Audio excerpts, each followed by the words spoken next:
Ladies and gentlemen, we are live on the Armory TV. I had dreams of being on the Armory TV, and today it came true. And not only did it come true, they've only fucking let me host it, which is great.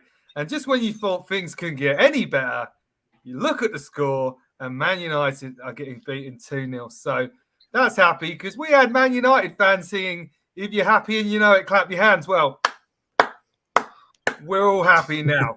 Welcome to the Armory TV and the GunSlingerz show.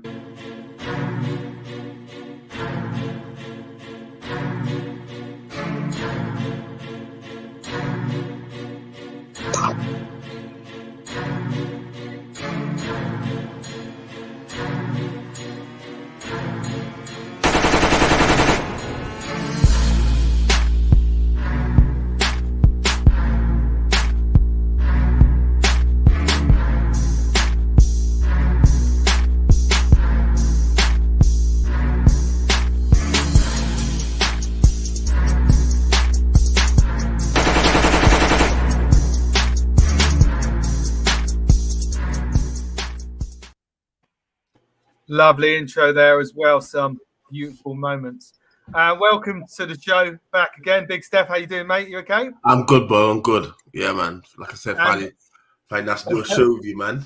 I mean, and you're feeling all right today? Yeah, you look a bit cold, man. Mate. You look a bit chilly. Yeah, man, just worried about tomorrow. Don't be worried. It's going to be fine. And what's up, GunnerKing? How you doing, mate? I've had better days. The fans are already messaging about you, mate. They're like, pardon? Yeah, fans are already saying, "Where are you? Where are you on the stream?" Yeah, there you go. See, they're all there. They're all there, mate. So, welcome to everyone watching the show. If you are watching, please like and subscribe. Really help the Armory channel and everything they were doing. So, the main topic of conversation today and the main talking point is Mikel Arteta to blame for our poor run of form in the last 5 games? So what I've done is I've kind of broken that sentence down, and I'll just be popping questions at both of you. So we'll start with you, Big Steph.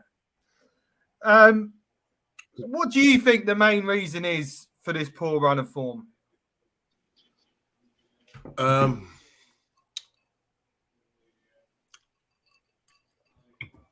Main reason I say poor squad management. Is it Arteta? Is it Edu's fault? I mean, what do you see as your personal opinion on that? Well, it can't. I won't just say it's Edu's fault, because Arteta has a hand in that in terms of who he wants at the club. So I feel like Arteta, if you can't get the targets that he wants, he'd rather go without. But I do feel like squad management and his lack of squad management is a massive problem. And also I feel that the players' individual abilities are not as good as we expect it to be, to ride for this for the 11s to just be able to compete with this first 11. That's where I stand. Yeah. What about you, GunnerKing? What's your personal opinion on it? Listen, like, Arteta's made mistakes.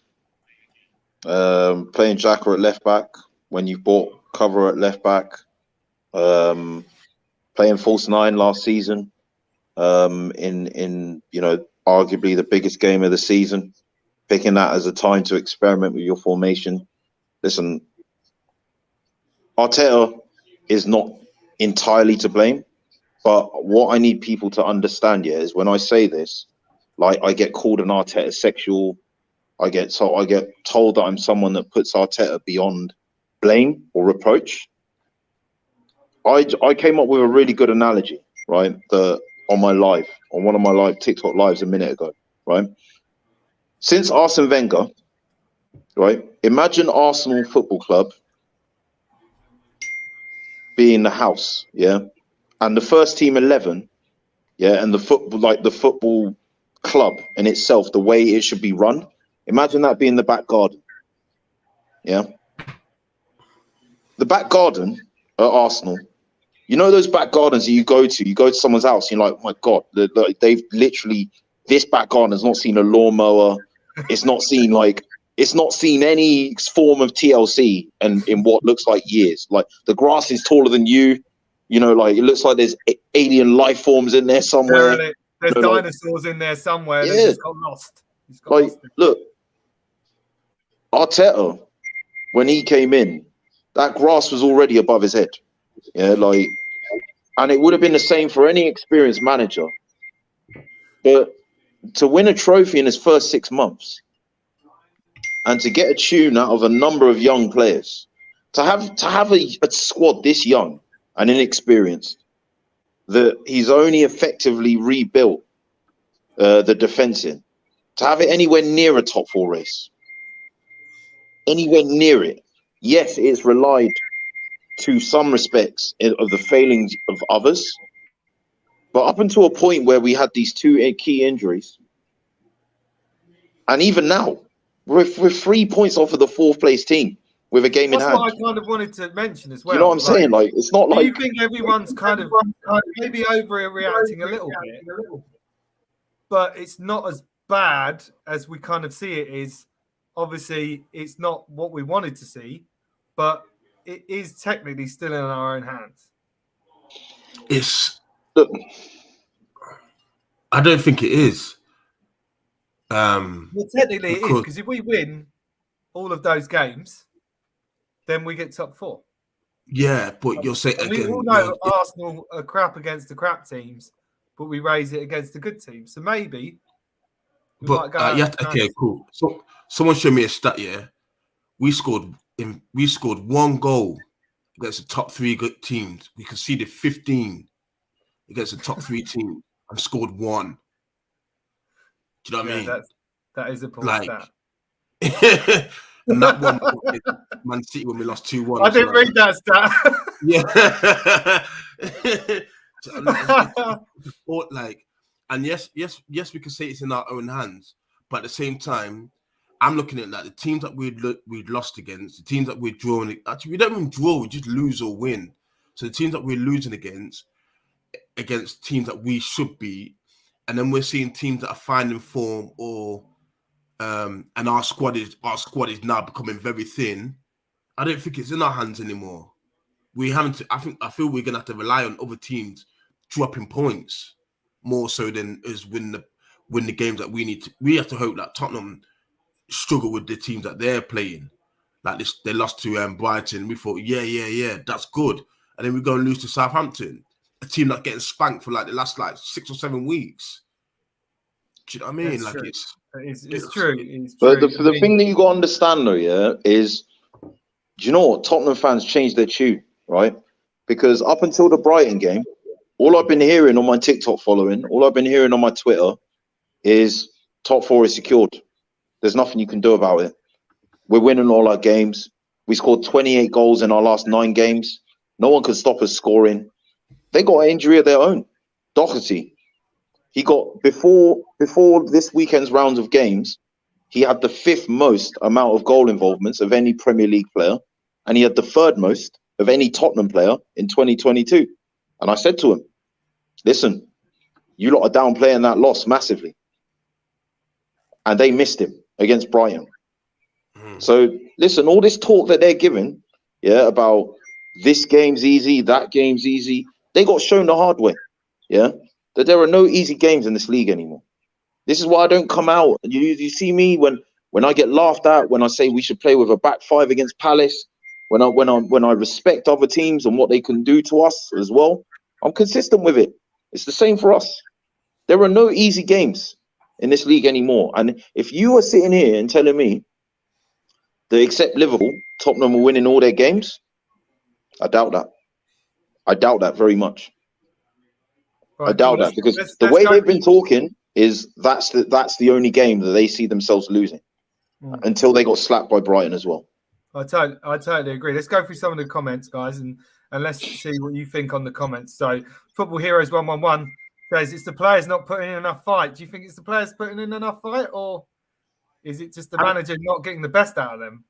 They just don't have the quality. That's one thing I see eye to eye with Steph on. You know, like, look, a lot of them don't have the quality right now.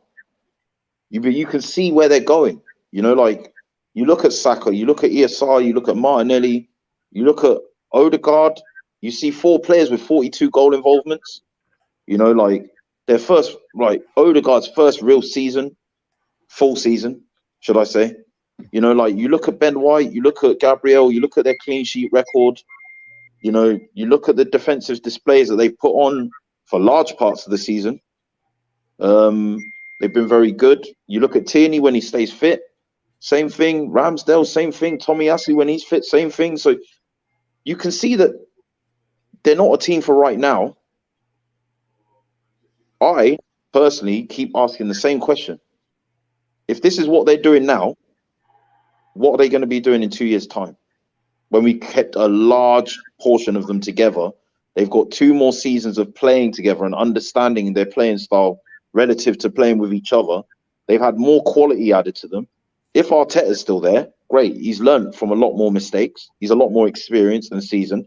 If he's not there anymore, great. Well, we got a more experienced, better, higher caliber manager that, according to everyone else, can get more out of him than what has already been got out of him, which I think is actually quite a lot from these youngsters, considering, you know, we're not talking about a team that has a core of experienced, good players and a few young players around it.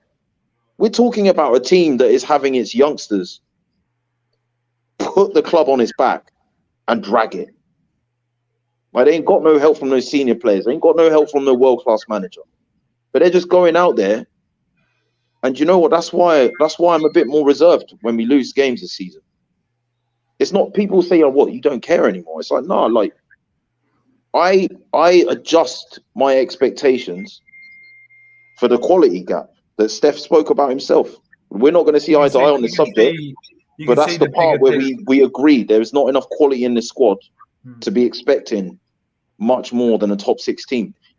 I keep asking this as well. If anyone is looking at our squad and seeing the 4th best Premier League squad in England, I don't know. I don't know what that doesn't mean nothing, because of course it does. Because when Leicester won the league, were they the best squad in the league when they won it? No, they weren't. No. Yeah, exactly. So them, that's what I'm saying. Are we talking? You don't have to be the best. You don't have to be the best. No, you don't. But there's a reason why Leicester winning the league, given the circumstances they were in, was an exception. That's a good question, and not a norm. It's a fair point. Do you think Leicester's team that won the league had a better squad than we do now? Yes, I do. So, next one to you, Big. Sorry, carry on, Chris. When you look at, like, beforehand, like at the beginning of that season, you would have said no. But you look at how Mahrez, Vardy, these lot grew into the season, and Ranieri, his experience as a manager, and yeah, you look like they had the right balance of experience and youth. Yeah, like, not to win it. They didn't have that to win it. It was just like, no, they didn't. That's what I'm saying. Like, if you look, that's what I'm saying. So we don't have to have the best. We don't have to have the 4th best squad to be top 4. How often in the Premier League? Yeah, because I saw a video myself earlier. Yeah, out of 28 Premier League seasons, a non-Big 6 club has only won the league twice: Blackburn and Leicester. Yeah, every other season it's been who? Arsenal, United, Liverpool, Chelsea. Yeah. So I take what you're saying on board. Yeah. About, Leicester won it one season without having the best squad in England. Now go to the rest of those seasons. Yeah. No, and look at who won the leagues in those seasons. No, but most of the times, I'm not just talking about winning the league. more so talk about like making the top 4 as well. Like there've been times where a lot of teams have made top 4 that weren't the best. They weren't the best 4 teams on paper in the league. That's what I'm more saying. Give some examples. Top of my head right now, I can't give one, but I say like Spurs have been in there. Spurs have been there. I wouldn't say they've got the top 4 squad in the league. Who else has been in the Champions League? They've been Everton get in there at one point, and they got knocked out. They did with David Moyes, yeah. There's been teams that have got into that top 4 and then completely crashed. Saying I get what you're saying, but it's what we're looking at. We're presenting an exception and saying it outweighs the norm, and the norm is right. The norm is usually, okay, you look at that Leicester team and you look at that Blackburn team that won the league. They were nowhere near the best teams in the league at the time. But it's what I keep saying. Like, the squad wasn't comprised of just kids putting Blackburn and Leicester on their back. There was a blend of experienced players, of youth. So when the pressure comes, when the pressure when shit really hits the fan, you've got the experienced players that are ushering on the youngsters that are saying, look, that are instilling the belief and the confidence in them that they can see out the job. And we're not seeing that at this club at the moment. Now, we can blame that on Arteta in part. I do blame that on Arteta in part. But the experience Arteta had of bringing in experienced players didn't exactly go well for him. And we need to remember that. This is why I try and be balanced, He did bring in Willian to do exactly what I'm talking about, to someone that had won things, that had been at an established club, that had helped Chelsea to do amazing things. We'll bring him in, we'll put him amongst the youngsters. What could go wrong? Everything went wrong. Is that on Arteta?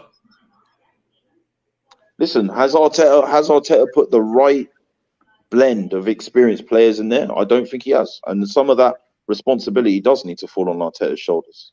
But who's he brought in? He's only brought in Willian, and I feel that was unfortunate, to be fair. In terms of experience, he's only brought in Willian. The thing is, though, look at the backlash. You as a fan, me as a fan, Ollie's a fan, everyone is a fan, right?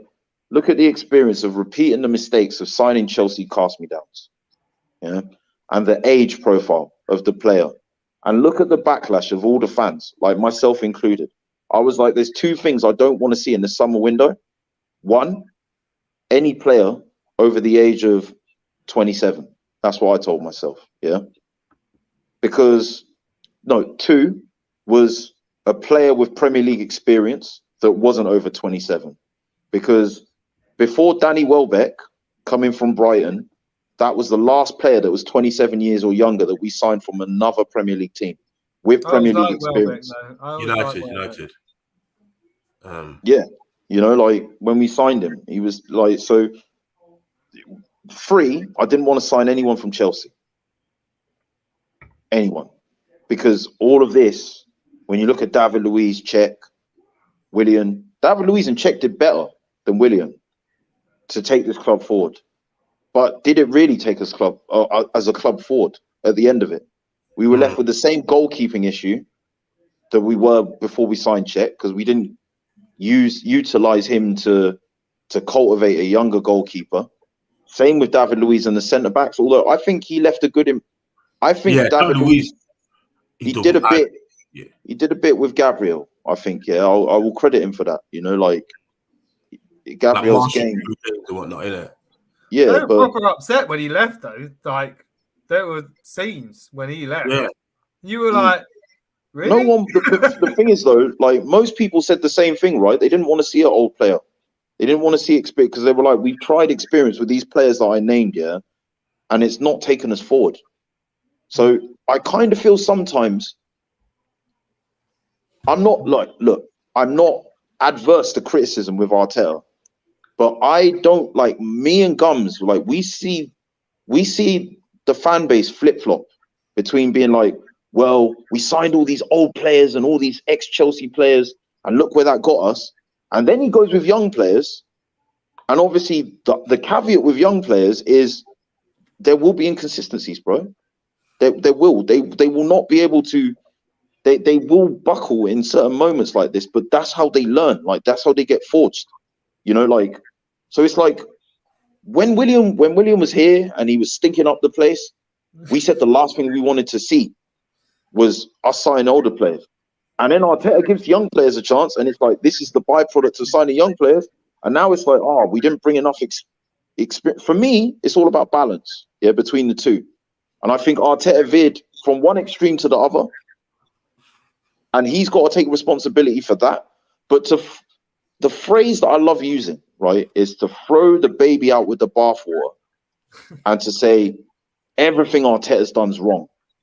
There hasn't been anything productive that we've learned from this season.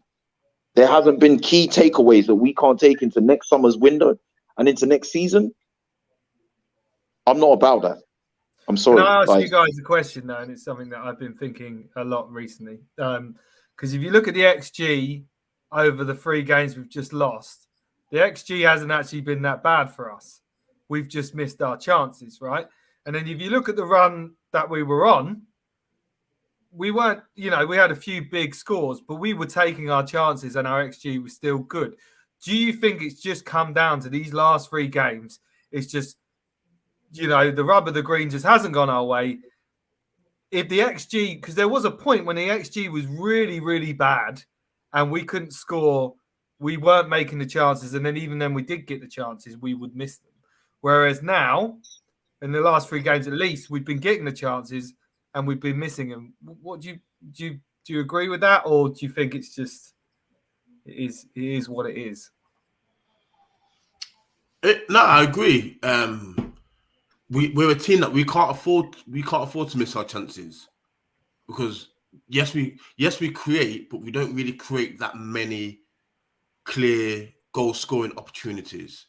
So when we get that 1 or 2, we have to score. So it affects us more. You can see it when we miss that clear shot or clear goal and we miss it. It affects us a lot more than teams that are free flowing scoring, like the before the Brighton game, the Spurs, the Man Cities, the Chelseas, the who's the other one, and Liverpool. Do you know what I mean? But again, it's just it is all about balance, and it is literally about rotation. And again, I literally just blame that all on Arteta. Yeah. He hasn't rotated the squad well. I think there was a point that we were speaking about that we definitely agree on was, look, for me, Tavares is getting thrown under a bus at the moment. And I hate to see it. Because of, and Sambi Lokonga. And do you know what? By the way, Sambi, I thought had a good game, even though we lost it. Actually, if you look at Sambi's he had a good game. You look at Sambi's stats, he's played pretty well in all the games he's played. Yeah, but look, for me, right, a number of things happened. The momentum was definitely with us before the international break. And sometimes you just got to look at that. It did kill us. Yeah, the international break came. Not only did it rob us of momentum, it robbed us of our two of our most important players in our formation. Tierney being the guy that overlaps wide on the left. He's a very important conduit, between defense and attack. And Partey is the same from the central midfield area. Because when he's winning, he's not just winning the ball back. What he's doing is he's threading balls through the middle into the feet of Lacazette, higher up the pitch. Yeah. And these two fundamental positions are key to Arsenal getting the ball into the box. Absolutely key to Arsenal getting the ball in the box, in telling positions, and also getting more men close to the box or in the box. Because, Tierney and Partey, they're late arrivals into the box as well.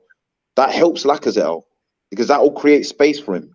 Other midfielders, other defenders will vacate to mark those guys, and they'll have more to think about. That makes space for Martinelli. That makes space for Smith Rowe, Saka, Odegaard. It makes space. This is what people need to understand. I feel people do, but they forget football isn't played in silos. You lose a defender, it doesn't just affect your defense. Like, if it's a fullback who is as involved in our attacking build-up play as it's Tierney, it's fucking your attack up as well. With Tierney, the thing when I was watching Palace and those 2 goals, we wouldn't have conceded those goals if Tierney was on the pitch, because he would have won both of those balls. He would have headed it, got it out, whatever, and that would have been a totally different game. But the thing is, if Tavares has a run of games, to kind of play his way into form, like what me and Steph was saying, if there was games where, look, we're 1-0 up or whatever, Arteta always looks to make substitutions with the attacking midfielders, because Smith Rowe is playing a lot on the bench, so he's always keen to get Smith Rowe on. Or Eddie, and swaps Eddie for... he always wants to put Eddie on up front. And it's like, well, look, my suggestion would have been, if in more games, you either collapse to a 5, made Tierney your third centre-back, made Tavares your fullback in a 5, where there's more defensive security, but for the last 10, 15, 20 minutes, he's more consistently seeing out games. He doesn't go into that game cold. That Palace game, in terms of pressure, it might only be Crystal Palace. You've got a young squad, as I've described, an inexperienced manager, as I've described, and you're going into, even though it's Palace, it's a London derby, and the ramifications of that game made it the biggest game of our season at that moment. And you put Tavares in at that point. Yes, Tavares has to be doing better. He has the quality to do better. No doubt about that. But I think I always try and just look at it from the other side, just to be a bit more like, well, you can see why the pressure got to him in that game. You know, Tierney's injured. Everyone's going to be looking to me more than anyone, because that's the reality. You know, Tierney and Partey being out meant Sambi and Tavares went into that game with a ridiculous level of scrutiny into, are they going to be able to perform to the standard of these 2 mainstays? And they're kids, like, you know. And Arsenal, the Arsenal I knew of my childhood, of your childhood, of Steph's childhood, we wouldn't take kids, offer them up as lambs for slaughter for games like this, would we? And that's a bigger problem, you know. Like, Arteta is not faultless. Trust me, he's not, man. I do question what he does, but part of me questions where half of these kids would be without him. Because he believed in them remember this summer, we were like, who's Ramsdale? Why did we get Odegaard when we should have got Maddison? Who's Tomiyasu? Who's Ben White? You know, he went against the grain of his fan base and said, listen, this is what you're getting because this is what we need. And he was right. We can't just forget that over a couple of games, man. And if he could do the same to our midfield, and let's not forget, he's not signed a striker yet. I'm just intrigued to see if he can do as good a job, with our midfield and our attack as he has done with our defence. Some might say that if you look at the defensive stats, we have conceded more goals than we did last season, which is a bit worrying. It is a worry, but what you've got to look at, right? There's other ways you can look at it. We've kept more clean sheets, right? We look more difficult to break down.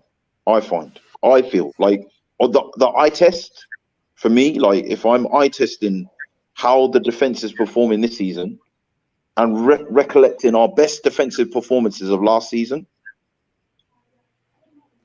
this defense looks solid. You know, that defense always looked like it had goals in it to be conceded. The Leno mistakes, the Luiz mistakes, getting the sendings off, I feel more confidence in this defense. And also, what you've got to consider is at 24, because there's not a single player in that back five over the age of 24, these lot have all got their best years in front of them. not behind them. You know, so What do you think? What do you think, Big Steph? Do you think we're? I like what you're both saying.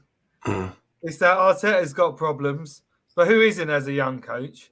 But the future is brighter, and as Arsenal fans, we shouldn't get so caught up in the negativity of it all. We shouldn't. it's hard not to. Yeah, and I think what it It's is, hard not to. I think what's bothering us more, or bothering us as fans, is where the capitation. What's the word? Capitulation. Capitulation. Thank you very much, bro. Where it's happening in the season, and it happened exactly the same time last season. Do you know what I mean? And that's what's bothering. And then because we were steadfast, we was here, and I get that. Yeah, we can blame international break and whatnot, but again, this is on Arteta. If you've got international break, rotate the squad. Like you know when the international breaks is coming. You know the schedules. You know who's got international duties and whatnot. So you know what I mean. You've got a young squad. Your squad is very young, so you can't burn them out. Like yes, they got legs and whatnot, but you have to be smart with them. They're still growing. The bodies are still growing. Everything's still adapting to the pace. I mean, none of these not really played like 90 minutes of well, not 90 minutes, but like played like 2 or 3 seasons of full men's football where you're playing against men, getting bars, getting dragged, getting kicked. Do you know what I mean? Night for week in, week out. So he has to protect them, but I don't feel he has. And it's not just the young players. It's the players that he brought in, like Tierney and Tomiyasu. Yes, Tomiyasu, but yes, he made form, so it's hard to drop him. But you've got a seasoned right back that you can rotate with, that offers, that still has quality that he can deputize. So you don't need to play Tomiyasu every week. Yeah, fair enough. He might not have an injury. He might not be injured prone before he came to it, but when he was injured, you didn't need to rush him back. It's things like that he does, and it's like a snowball effect. Just little things that roll and make it bigger issue that now puts it in a position where we are. Do you know what I mean? Losing to teams that we shouldn't be losing to. Palace is the only team that I feel that, to be fair, don't get me wrong, like in this last running, I didn't see us losing any games based on how we was playing. I only saw a minimum of a point. But when I saw us lose the first game against I can't remember was it Burnley? I can't remember the first game we lost to. And I was flabbergasted. I was like, what the heck's going on here? But Crystal Palace is the only team that I feel that has a credible team to actually beat us, because they have the potential to beat any top seed on their day. But just losing to team, yeah, I honestly have to blame Arteta and him just having too much faith in abilities that I feel like he has more faith in their potential than their actual ability. I think that faith is forced on him. Like he went into this season knowing what positions he needed covering. Yeah, like for this squad to be anywhere near complete, I need a right back. I need cover at left back. I need a new keeper to be able to play out from the back. I need at least one ball playing centre back. Gabriel's shown some promise in that respect, but David Luiz is just gone, and he was a big part of how we transported the ball out from the back, both with his progressive carrying and his passing. So I need to replace him. I need an attacking midfielder. I need a central midfielder. Was David Luiz I probably need a striker as well. Was Luiz last season? And then when it feels like it was a long time ago. Yeah, Luiz was last season. So he's gone to the board and he's like, these are where my gaps are. These are the areas of the squad that I think need addressing. And as a Big Six club, yeah, the club, how I've never seen Arsenal, yeah, before Wenger, have that many gaps in it. There've been gaps in it of quality, like that we've refused to address at times, but 6 players. Going into a window needing 6 players. And the Kroenkes have been like, well, there you go, there's 150 million. Which in this day and age, well, you got City, they spent 100 million on a player. We're supposed to be making up ground on a team that will readily spend 100 million on one player when we have to go to bat with 150 million to get 6 with a less experienced manager, might I add. Less proven. So more experienced managers should be, like, the way I see it, a more experienced manager like Pep, like Klopp, like Tuchel, they should be able to take stuff from the ground and build it up more, because that's they've done that before. Do you know what I mean? Like Pep in his first season, he brought up loads of people from Barcelona B. You know, your Messis. You know, your the people like, you know, he brought Busquets up. You know, like that season, you look at the players he brought up from Barcelona B, and he integrated them. So for me, the way I see it, Arteta should need more help than these managers if he's expected to compete against them in the transfer market. And he's not getting that. And that's not even an Arteta problem. That happened under Emery. And that happened under Wenger. So for me, what I like to look at when I look at problems, I look at which problem has been there the longest and which is more important. Like, we can change a manager and give a new manager the same tools to go to bat with, because we did that when we sat Wenger. We gave Emery 40 million in his first window to rebuild a squad. In his first window. How's he supposed to go out and make any lasting change to a squad with 40 million in his first window? We did exactly the same to Arteta. But here's so what are we going to do? Sack another manager, bring in a new manager, and do the same thing again? No, but here's the thing though. I feel Arteta got more of the job based on his credentials at City, on the type of the involvement and the reviews of what he's done as a coach and coaching young players and making them become stars. I don't feel he's done that with any man at Arsenal. We can't say. I disagree. Come on, Saka, Smith Rowe. No, Saka was doing that under Emery. But Saka's got better. He's got better through games, not because of Arteta. Arteta hasn't made him better. The disrespect, man. No. I'm sorry, Arteta has made him better. I'm saying he's doing. So, okay, Saka was doing it under Emery, yeah, like playing well, and he was playing that well that Arteta couldn't drop him. So Arteta continued to play, and he just kept getting better and better. ESR was doing well at Huddersfield. Yeah, Arteta, he was doing well at Huddersfield, but that's a different thing to be given your debut against Chelsea and expected to do well in that game. That's a big step up, right? But I'm saying Arteta had to give him that step up, right? He had to give him that chance, right? Yeah. Arteta was forced to give him that chance, not that he had to. He was forced to. He was forced to because he dropped Ozil, one of the best chance creators the Premier League has seen. He said, Ozil, your time is done. Your career's over. You're not the Ozil you used to be. He made that call. No one else. No, bro. Ozil wasn't even about that. This is when we had he didn't register Ozil. Yes, I'm saying so. It wasn't in the season ESR broke out last season. He had a choice to register Ozil, and he chose not to because he saw ESR coming through, and he's like, "That's my guy. That's going to be my guy." But as soon as he's fit, which he was against Chelsea, he put him in. When did ESR start playing? At Christmas, because he wasn't fit. He wasn't fit before then. He wasn't fit. He was fit. Arteta just didn't trust him enough. He was fit. He wasn't fit, bro. He wasn't fit till like November. Bro, he wasn't fit, bro. Go look it up. I think the one good thing that Arteta's done is he's been on the bench. He wasn't fit, bro. Go look at the injury. You're on the bench. You're fit. Bro, he wasn't fit to play, man. Go look at him. You can't be on the bench and not fit to play football. Look, bro, he was not fit, man. He wasn't fit. You can say that, but he now on my listen. Now we know, the physical development, of men, right, is nowhere near finished at 20 years old. I'm not saying it is. Right? Let's look at Jack Wilshere. We got the best cautionary tale, to what overplaying youngsters, one, just overplaying youngsters does, and two, you even said it yourself, bringing players back. This is what I'm talking about, the flip-floppers, because 10 minutes ago, you just said that bringing When was ESR injured? Go on, tell me. You said bringing him back injured too quickly. Tomiyasu. You said about Tomiyasu. You just said a second ago about Tomiyasu.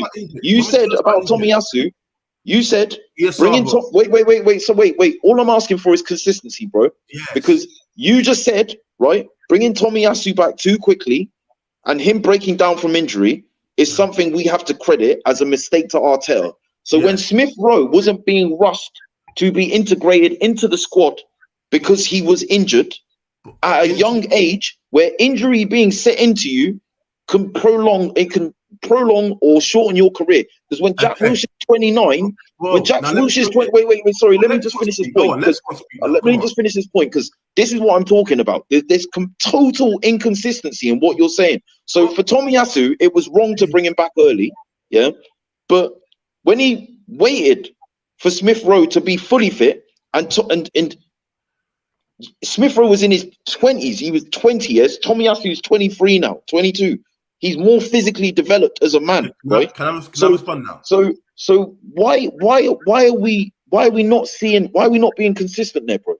But okay, and how can you honestly say that Arteta does not deserve credit for giving him a chance to begin with, when he could have kept Ozil and just played him? Can I respond? Man didn't register him. I'm confused, like. Carry on.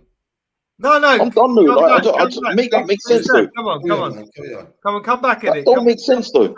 Say your bit, mate. Come on. That's what we're all about. We're all about debate. Bro, I'm saying, this is how you debate. Exactly. But I'm saying, not Wilshere now, sorry. ESR was playing for Huddersfield, yeah. He didn't leave Huddersfield injured. He came back to Arsenal, yeah. I think he got injured in in the pre-season. In the pre-season, yes.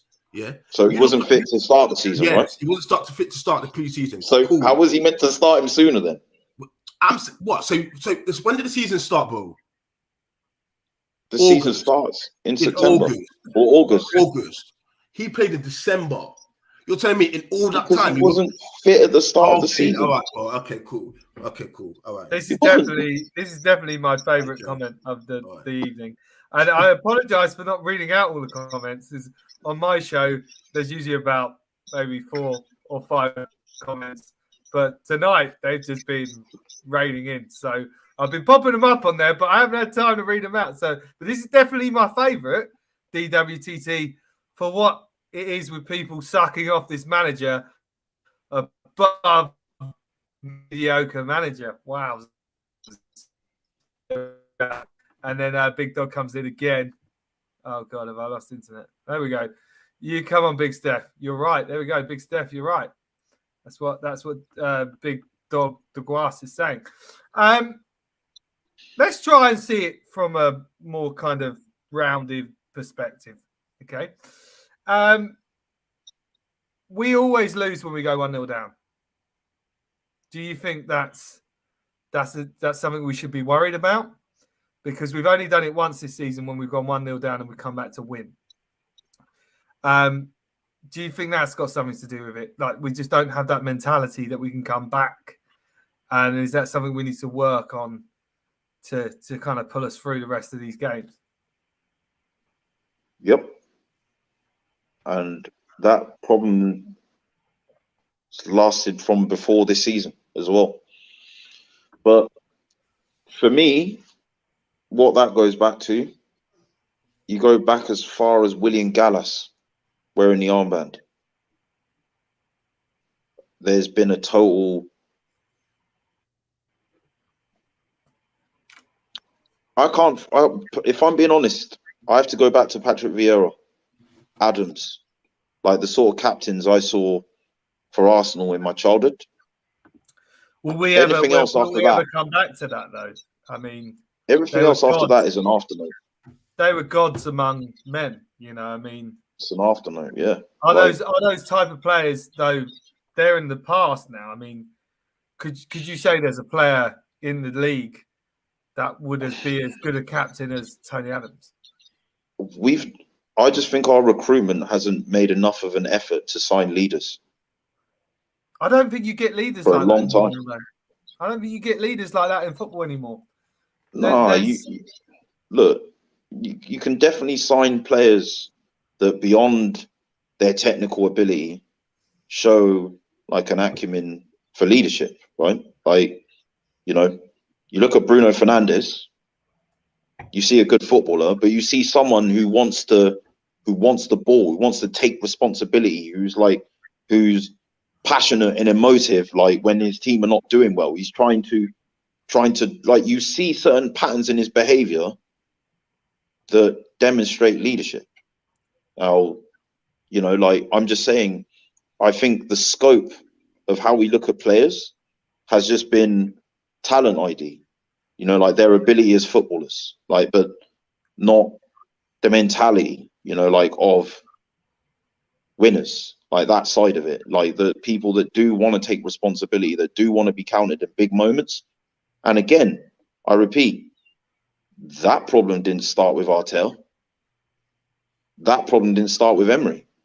That problem existed towards the end of Arsene Wenger's tenure. Do you get what I'm saying? Like, so the key crux of what I'm trying to say here, yeah, is in the midst of everything, yeah, I get accused of sucking off Arteta, this manager, right? And what's really annoying, yeah, is I'm speaking to intelligent people. Who's been accusing you? Who's been Well, accusing the comments that you're reading out here, yeah, like I know Big Dogs. He's one of my big TikTok followers, yeah. Right? Did he say you? No, but he wasn't saying you were. Didn't he say we? I keep looking right at the common threads. I'm looking at the common threads. Yeah, the things that existed towards the end of Wenger, the things that existed when we started failing under Emery, and the things that exist at the lowest points under Arteta, and there are common threads. Yeah, waiting too long to back managers, waiting until it's too late. Yeah, so that when they are backed, it's like pissing in the wind. There's so many fires to put out, you haven't got enough water in the backing that they eventually get at the end of it. No leadership. Yeah. And when there are so many gaps in the squad, these guys that I'm talking about, that like beyond their ability as footballers, that you see are men possessed on the pitch that want to win games, they cost money, bro. They cost money. You got to go to the best clubs in the world and take them. And when your league form has been as terrible as ours has been for so long, and players don't want to jump to come to Arsenal the same way that they used to, you're going to have a problem signing those players. Yeah. So when you are happy to be an inexperienced owner, because the Kroenkes have never owned an English sports franchise, you are happy to employ an inexperienced manager. I don't even know what Vinay's job is, but he sure as hell isn't experienced there.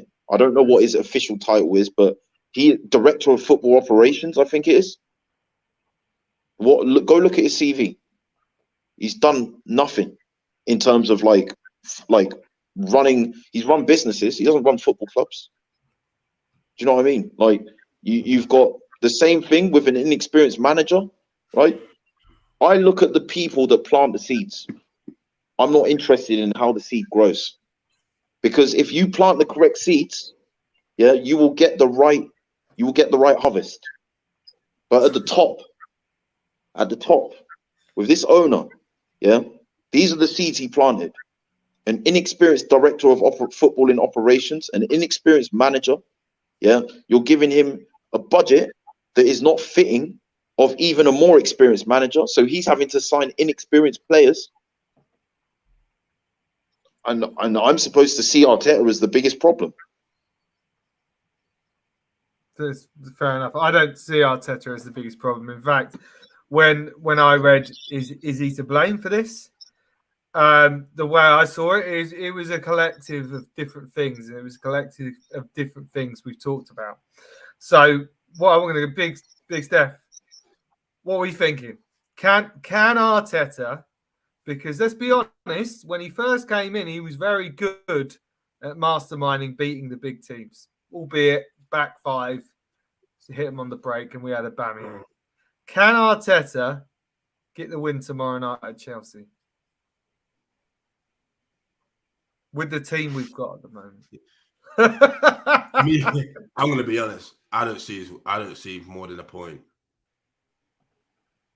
Yeah. Would a point be a good result? Yeah. Massive. You think? Massive, I think we yeah. need to win. No, we do, but I feel with where we are now, mentality losing to all the teams that we've done, and then are we going to Stamford Bridge? Yeah, going to Stamford Bridge, you get the point. That's a massive. I'll say that's massive for the squad to build on. I watch a lot of sports documentaries. I'm watching this one called Winning Time at the moment. It's about the LA Lakers. It's bloody brilliant, right? And they go to the Celtics and they're like, you're never going to beat the Celtics. Like, it's a horrible place. And they go there and they throw it down. Magic's in the groove and they do it. And you know what? When I was watching that, I was thinking, this is what Arsenal need to do. They need to do the LA Lakers against the Celtics. Take it home. Fuck you, Larry Bird. Magic Johnson's the boy. So I don't know, but maybe that's just me in dreamland. What do you think? Listen, I don't think we're going to win this game. Yeah, but neither did the Lakers against the Celtics, and they won. No, true. But so look, I personally think, like, you raise another interesting point there. We beat Big Six opposition last season and finished 8th. We did the double over Chelsea. We beat United. We beat Tottenham. Off the back of the end of a season where we beat Man City and Chelsea in a cup run to add a trophy to our cabinet. And yeah, okay, it's a silver dinner plate. It's a minor occasion. We beat Liverpool. I love the FA Cup. I'll take it all day. But we beat Liverpool in the Charity Shield, and we also knocked them out of the Carabao Cup last season to finish 8th. Now, I'm not saying beating the big teams and performing well in the league are two things that need to be mutually exclusive, because they're not. But we're not the Arsenal of old, right? So if you are asking me what I'm going to wear, finishing inside the top 6 and losing to every Big Six team, after 2 seasons in a row, we finish 8th, or get some scalps against Big Six opposition to finish 8th and out of Europe for the first time in 25 years. I will wear losing to every Big Six team every day of the week and twice on the Sunday to just get back in Europe, first of all, regroup, recalibrate, reinvest, reinvigorate, rejuvenate what we've got, build on it, and go again next season. But here's my next point, then. Here's my last point. This is going to be the last thing I say. So, if Arsenal come in Europa League places, is that a successful season? Last point. Yes. Big Steph? And no. Yes and no. If Arsenal, what, sorry? If Arsenal come in the Europa League places, not the Champions League, is it been a successful season? Has it been successful? Yes. But I feel that there's objectives. You have pre-season objectives, and I feel like you can have the objectives can change during the season as well. So, like, someone made a point to me the other day. He said that Arsenal set up to meet expectations rather than to exceed it. And that one hit me, because that's when I thought, you know what? Yeah, like, they are actually just trying to get in Europe, regardless of what form of Europe they're trying to get in. They're just trying to get into. If we get into Champions League, that's a massive, massive bonus. Even though technically the club and the squad in how we are as Arsenal, we're not ready for Champions League status. But if we got there, it's a bonus. But they are set up. Their objective was to get back in Europe. So yes, it is a success. But if you look at where we were and where we could have been, and the position that we was in, I would say to fall into Europe is a failure. If that makes sense. I think I'd agree. Like, I think you do have to recalibrate your situation throughout the season. Like, United I don't know. My stream's gone down, but they're probably out here still putting it on a plate for us. You know, like, you know, United, Spurs, Leicester, teams that usually are in and around that fight. They've been so poor that we do have to look at an aspect of it and say it wasn't enough to capitalize on how poor they were, one. And number two, it's unlikely to assume they're going to be this poor next season. Is the opportunity going to be there? But this is why I say, yes, if Arteta's Arteta's involvement in the decision making not to strengthen in January, he has to take some responsibility. But again, I will say this to any Arsenal fan, or indeed any fan that thinks Arteta made that decision on his own. Put it like this: you're a manager, yeah, and your livelihood, your ability to do your job, and the pressure that you're under to do your job is helped by what? The standard and quality of your players. What manager willingly will turn around, look at a gift horse in the mouth, which would be, you know what, we're going to buy you some players based on how well you've performed so far. You've performed above expectations to this point of the season. You know what we're going to do to reward you? We're going to give you an extra bit of budget in January so that you can really bring this home. Do you really think he turned around and went, do you know what? As much as I respect the offer, Mr. Stan Kroenke, no thanks. I wouldn't want more money to strengthen my squad in January because I'm quite happy with my lot in life here with this squad. This squad's just fine. We don't need any investment. Does that sound like the actions of a plausible, well-to-do, sane human being who, since he's arrived, his job has been under pressure? Since he's arrived. You want me to believe that this is what Arteta did? He just turned his hands up and said, "Nah, don't worry, I'm not interested." And on that note, I agree. I mean, we started with the question, is Arteta to blame? And I think we didn't really come out with the answer. But I said yes. I don't want to give answers, by the way. I just want people to ask more questions and to ask the right questions. Because it seems like people are very absolutist, one side or the other, and they pigeonhole me as the same as well. They're like, you are just absolute Arteta inner. I'm like, no, I'm Arteta indifferent. I see the problems elsewhere, yeah, and I feel that focusing on the manager is actually what the people that are really responsible for the problems that we have, that's exactly what they want you to do. It's exactly what they want you to do. And there we go. So we're going to round it off now. I want to thank everyone for their lovely comments. There's been some really nice comments about me presenting the show. Thank you. Big Steph, big up yourself, mate. Thank you for coming on.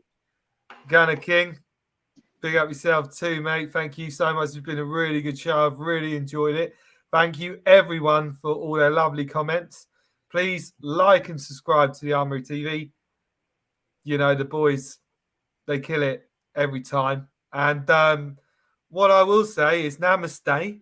Don't worry, because we are going to beat Chelsea 3-0 tomorrow night. And then we're going to smash Man United 5-0 on Saturday. Because what you got to remember is, though, I'm a season ticket holder, so I have to be this confident. Otherwise, dude, you know, it will just melt down, and I'll just, you know, this beautiful face will just wrinkle, and it'll be like one of those gardens you were talking about earlier. I'll be like an overgrown garden. I'll be lost in it. But big up yourself, guys. Much love. Thank you to everyone who's watching. Thank you for all the comments. And yeah, bring on Chelsea. And good night from FTV Sports Armory TV. Love you all. Good night.